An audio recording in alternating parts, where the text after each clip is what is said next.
நானெல்லாம் எங்கே எப்படி இருக்க வேண்டிய ஆளு என்று காங்கிரஸில் இருந்த விஜயதாரணியின் நிலைமை. வாங்க அது என்ன தகவல்னு தொடர்ச்சியாக இந்த வீடியோவில் பார்ப்போம். காங்கிரஸ் கட்சியில் எம்எல்ஏயாக இருந்த அவர் அந்த பதவியை உதறிவிட்டு பாஜகவில் இணைந்த பின்னரும் அவருக்கு முக்கியத்துவம் இல்லை என்று புலம்பி வருகிறாராம். இதை வைத்து விமர்சித்திருக்கிறார் காங்கிரஸ் கட்சியின் தலைவரை சேர்ந்த ஹசீனா சையத். காங்கிரஸ் கட்சியை சேர்ந்த விஜயதாரணி தொடர்ந்து 3 முறை கன்னியாகுமரி மாவட்டத்திலும் விளவங்காடு சட்டசபை தொகுதியிலும் எம்எல்ஏவாக இருந்தவர். நாடாளுமன்ற தேர்தல் நெருங்கிய நிலையில் திடீரென்று அவர் பாஜகவில் இணைந்தது பரபரப்பை ஏற்படுத்தியது. தொடர்ந்து 3 முறை எம்எல்ஏவாக இருந்தவர் 2021 சட்டசபை தேர்தலில் வெற்றி பெற்ற போது தனக்கு சட்டமன்ற காங்கிரஸ் குழு தலைவர் பதவி கிடைக்கும் என்று எதிர்பார்த்தார். ஆனால் செல்வ பெருந்தகை அந்த இடத்தை பிடித்துக் கொண்டார். அதனைத் தொடர்ந்து காங்கிரஸ் கமிட்டி தலைவர் பதவியும் அவர் குறிவைத்து காய்களை நகர்த்தி வந்தார். சட்டமன்ற காங்கிரஸ் குழு தலைவர் பதவி செல்வ பெருந்தகைக்கு வழங்கப்பட்டது. இதைத் தொடர்ந்து KS அழகிரி வசம் இருந்த காங்கிரஸ் கமிட்டி தலைவர் பதவியும் செல்வ பெருந்தகைக்கு ஒதுக்கப்பட்டது. இதனால் தமிழக சட்டமன்ற குழு தலைவர் பதவி ராஜேஷ்குமாருக்கு வழங்கப்பட்டது. அது மட்டுமில்லாமல் நாடாளுமன்ற தேர்தலில் கன்னியாகுமரி தொகுதியில் தான் போட்டியிட வேண்டும் என்று எதிர்பார்த்திருந்தார் விஜயதாரணி. ஆனால் காங்கிரஸ் தலைமை அதற்கு ஒப்புக்கொள்ளவில்லை. இதனால் காங்கிரஸ் கட்சி மீது கடுமையான கோபத்தில் இருந்த விஜயதாரணி குறித்து அறிந்து கொண்ட பாஜக தலைவர்கள் இதை அடுத்து அவரிடம் பலமுறை பேச்சுவார்த்தை நடத்தி கடைசியில் கட்சியில் இணைய வைத்தனர். இதற்காக பல நாட்கள் டெல்லியில் முகாமிட்டிருந்த விஜயதாரணி ஒரு வழியாக பாஜகவில் இணைந்திருந்தார். கன்னியாகுமரி தொகுதியில் தனக்கு போட்டியிட்ட வாய்ப்பு கிடைக்கும் என எதிர்பார்த்த நிலையில் கன்னியாகுமரி தொகுதியில் தொடர்ந்து போட்டியிட்டு வரும் பொன் ராதாகிருஷ்ணனுக்கு அங்கு சீட்டு வழங்கப்பட்டது. கட்சியில் சீனியரான பொன் ராதாகிருஷ்ணனுக்கு கன்னியாகுமரியில் தனி செல்வாக்கு இருக்கிறது.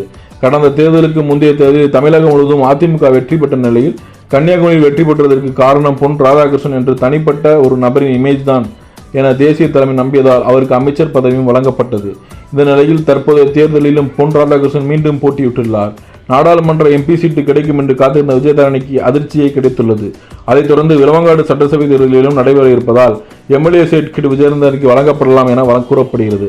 அதனால் அதிலும் அவருக்கு ஏமாற்றமே மிஞ்சியது. இதனை கடுமையாக அதிர்ச்சியிலும் இருந்த விஜயதாரணி இது தொடர்பாக அமித்ஷாவிடம் பிரதமர் மோடியிடம் நேரடியாக பேசினார் என்று சொல்கிறார்கள்.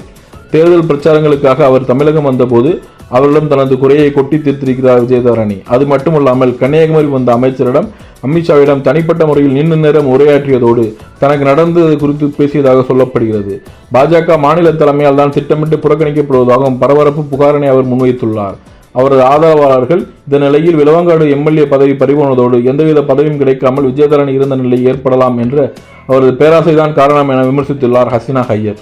தமிழ்நாடு மாநில மகளிர் காங்கிரஸ் தலைவராக சமீபத்தில் நியமிக்கப்பட்ட அவருக்கு சென்னை விமான நிலையத்தில் மகளிர் அணி நிர்வாகிகள் சிறப்பாக வரவேற்பு அளித்தனர். அதனைத் தொடர்ந்து செய்தியாளர்களிடம் பேசின ஹசீனா சையத், தமிழ்நாட்டை ஒருபோதும் பாஜக ஒரு பொருட்டாகவே நினைத்ததில்லை.